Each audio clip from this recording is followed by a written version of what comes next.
Hey guys, what's going on? So the other day I got a question from one of our subscribers by the name of Infinite G. I thought that was a pretty cool name.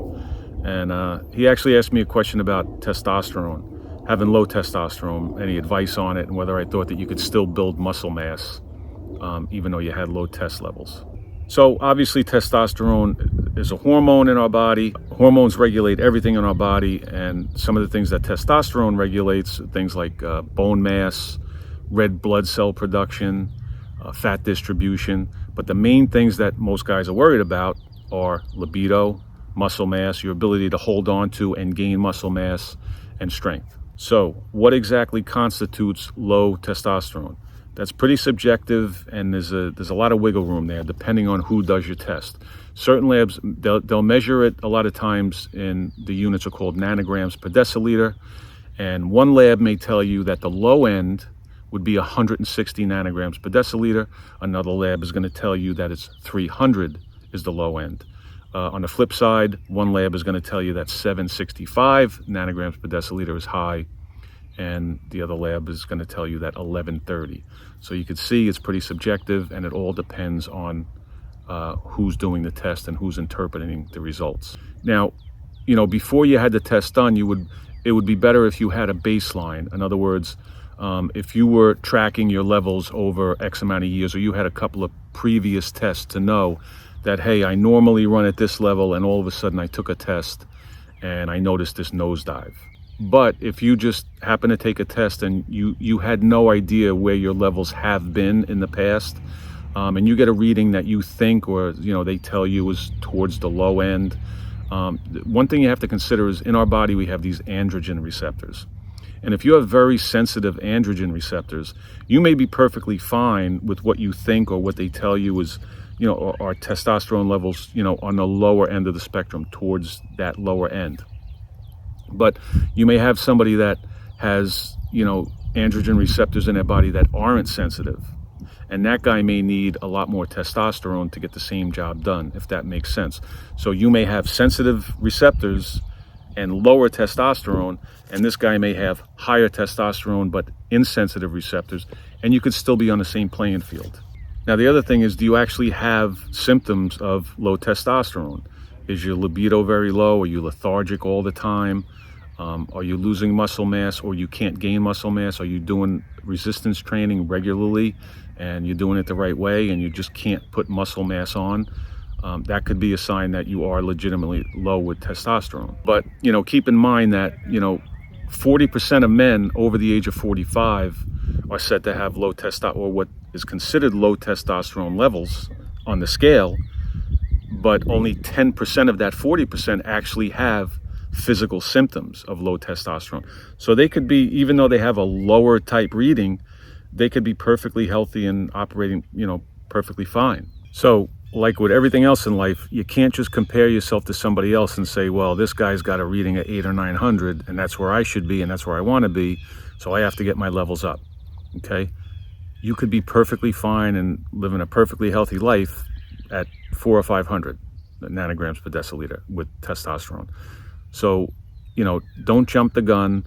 You have to do an honest assessment. You may just be genetically predisposed to be where you're at. That could very well be the case, okay? Now, there are other things that are going to make, if your levels did take a dive, there are things other than age that are going to push that along, that are going to make those levels dive, okay? So you may have started here genetically, like this is where I'm supposed to be, but if you took that dive, it was for a reason. And like they say, genes load the gun, but it's the lifestyle that pulls the trigger. So let's try and look at some reasons why your levels might have taken a dive, if they did.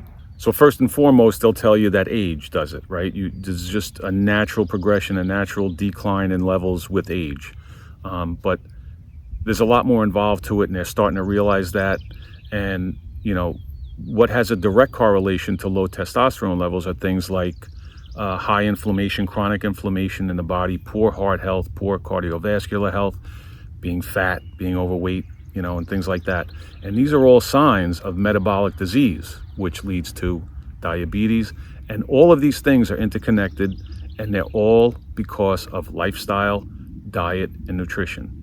So if you did have a rapid decline, and you legitimately do have low testosterone all of a sudden, you had a rapid decline, it went down quickly, you're having physical symptoms, you want to look at other things too, other blood markers. Is your cholesterol out of whack?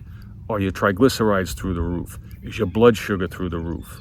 All of this is directly related, again, to lifestyle, diet, nutrition, and it has a direct effect on your testosterone levels. So the first thing I would do if you're in this position is do a legitimate, honest assessment of your lifestyle and your diet and your nutrition, because it could just mean that these things are catching up with you. So if that's the case, let's look at some ways that you can try and naturally boost your levels.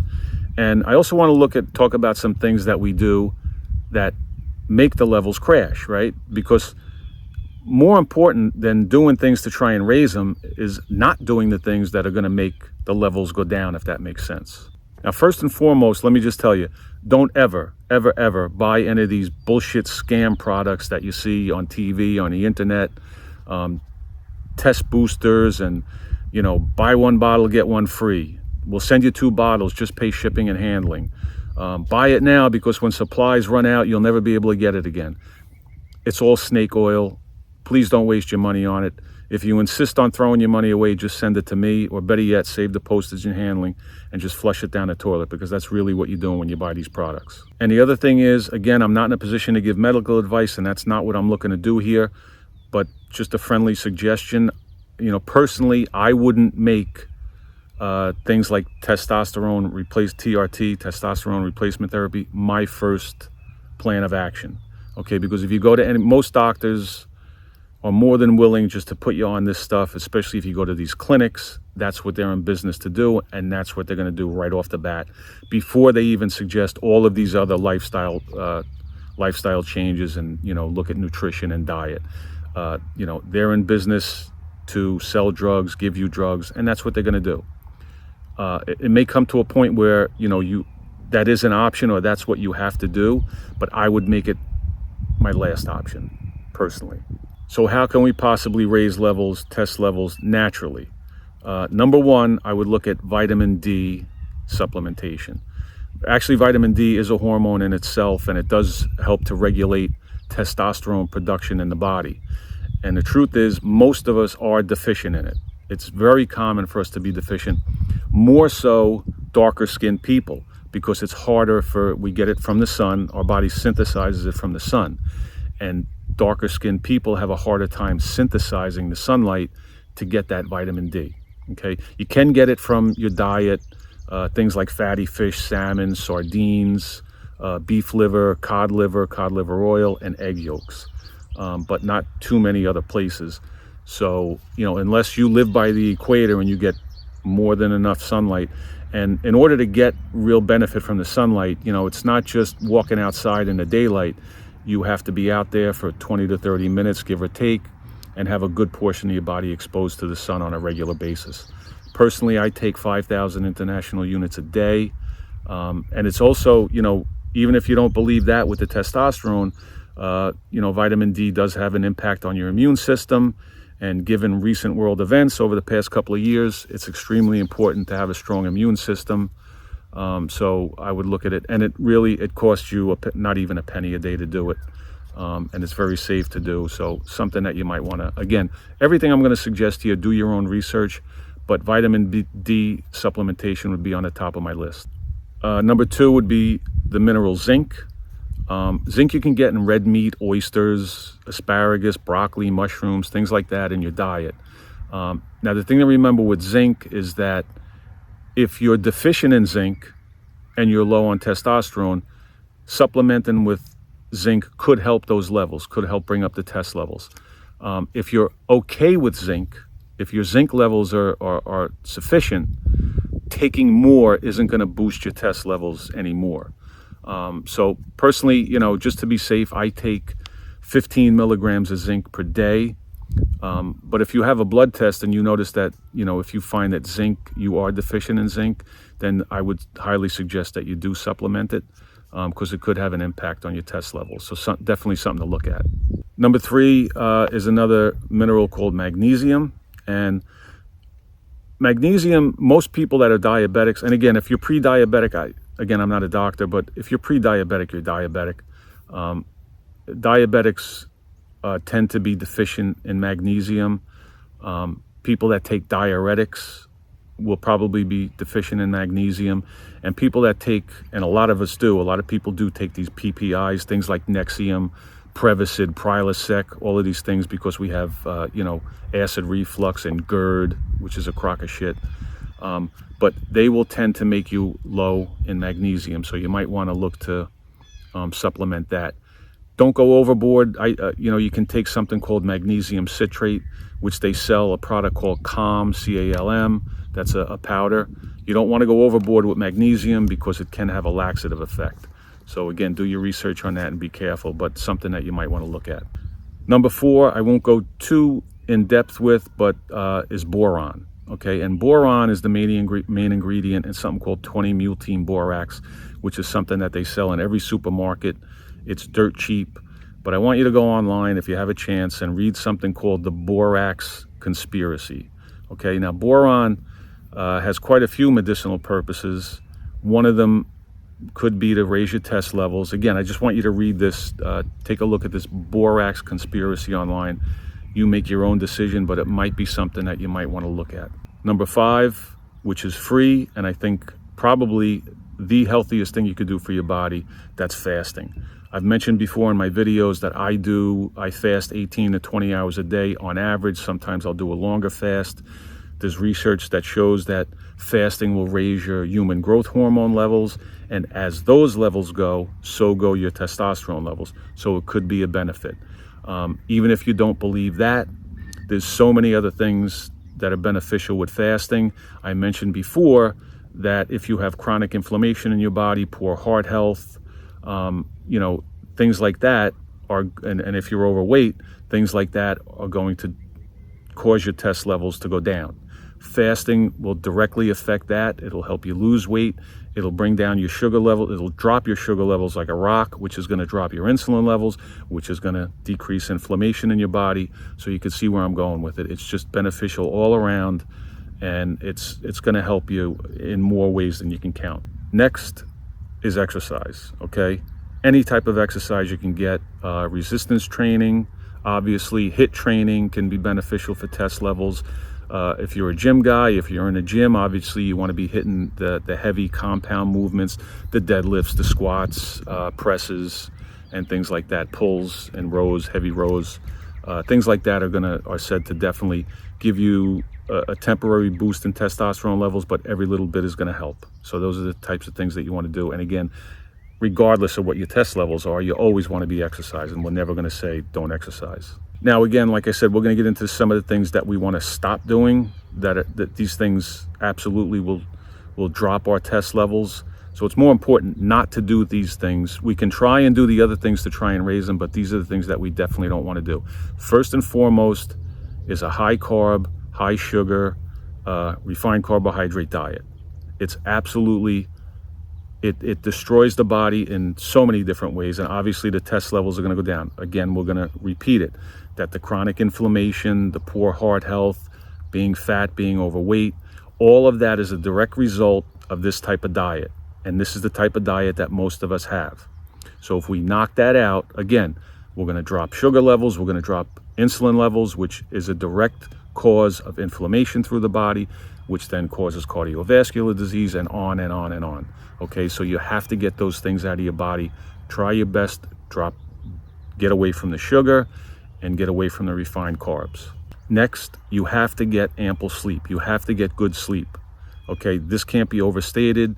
When you put your body under stress, when you have poor sleep habits, your cortisol levels, which is another hormone in your body, they go through the roof. They cause blood sugar levels to go up, and it's going to cause your testosterone levels to drop. Ample sleep is extremely important. You have to work on that. Dropping stress levels, a lot easier said than done. But again, the stress levels have a direct correlation to the cortisol levels, and you want to bring those down as much as you can. So sleep and stress reduction are extremely important.